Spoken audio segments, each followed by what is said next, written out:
সালাত চলাকালীন সময়ে মোবাইলের রিংটন বেজে উঠলে কি করণীয়? ক, হাত দিয়ে চেপে রাখা। খ, রিংটোন সাইলেন্ট করে দেয়া।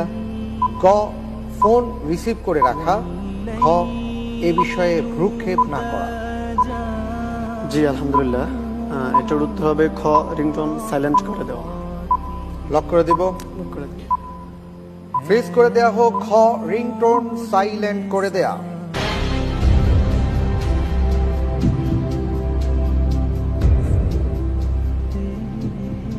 আপনি যে উত্তরটি দিয়েছেন যে ওই সময়